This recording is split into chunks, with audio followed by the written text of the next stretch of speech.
जय श्री हरि विष्णु भक्तों, स्वागत है आप सभी का हमारे चैनल पर।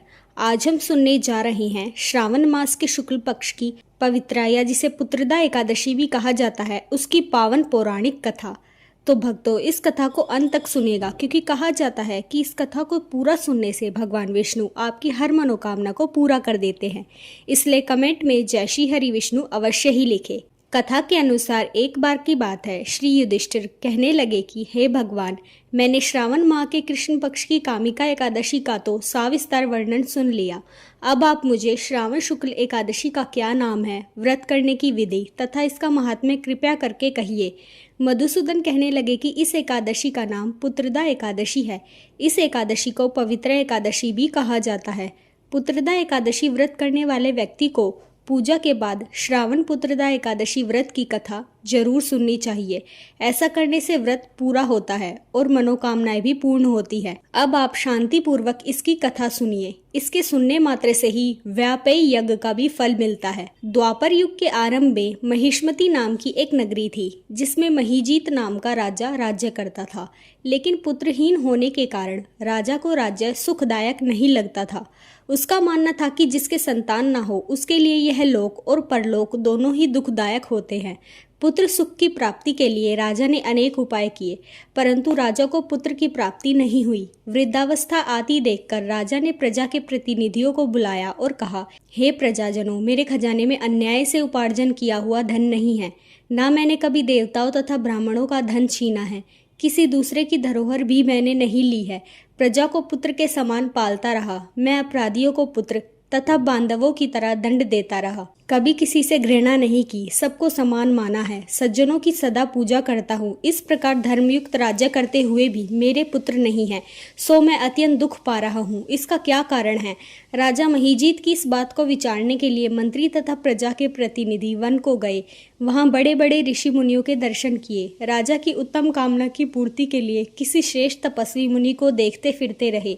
एक आश्रम में उन्होंने एक अत्यंत वृद्धो वही धर्म के ज्ञाता, बड़े तपस्वी, परमात्मा में मन लगाए हुए, एक निराहार, जितेंद्रिय, जितात्मा, जित क्रोध, सनातन धर्म के गूढ़ तत्वों को जानने वाले, समस्त शास्त्रों के ज्ञाता महात्मा लोमेश मुनि को देखा, जिनका कल्प के व्यतीत होने पर एक रोम गिरता था। सबने जाकर ऋषि को प्रणाम किया। उन लोगों को देखकर मुनि ने पूछा कि आप लोग किस कारण से आए हैं। निसंदेह मैं आप लोगों का हित करूंगा।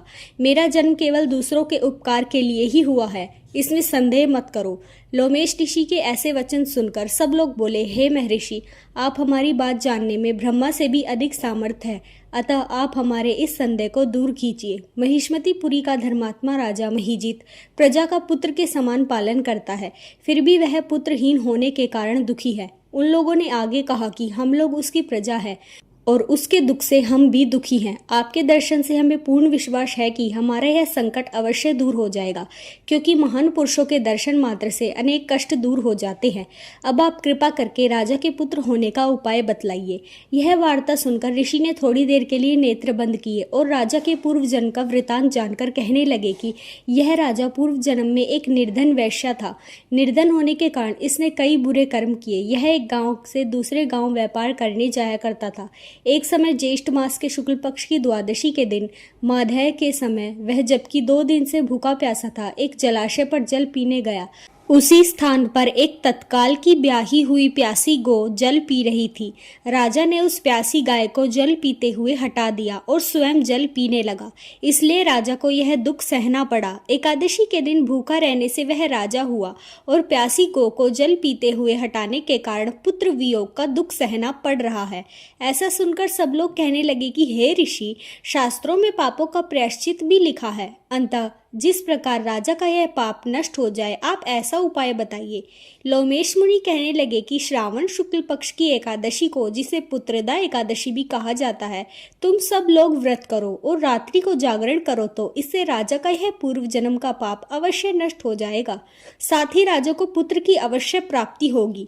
लोमेश ऋषि के ऐसे वचन सुनकर मंत्रियों सहित सारी प्रजा नगर को वापस लौट आई और जब श्रावण शुक्ल एकादशी आई तो ऋषि की आज्ञा अनुसार सबने पुत्रदा एकादशी का व्रत और जागरण किया। इसके पश्चात द्वादशी के दिन इसके पुण्य का फल राजा को दिया गया। उस पुण्य के प्रभाव से रानी ने गर्भ धारण किया और प्रसव काल समाप्त होने पर उसे एक बड़ा तेजस्वी पुत्र उत्पन्न हुआ। इसलिए हे राजन, इस श्रावण शुक्ल एकादशी का नाम पुत्रदा पड़ा। अतः संतान सुख की इच्छा हासिल करने वाले इस व्रत को अवश्य करें।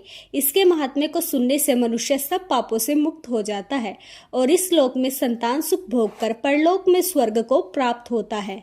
तो भक्तों, यह थी पुत्रदा एकादशी की व्रत कथा। जिसने भी यह व्रत कथा यहाँ तक सुनी है, मैं भगवान विष्णु से प्रार्थना करती हूँ कि उसकी हर एक मनोकामना पूरी हो। तो मिलते हैं अगले एक और वीडियो में। तब तक के लिए हमारे चैनल को सब्सक्राइब कर लीजिए। जय श्री हरि विष्णु।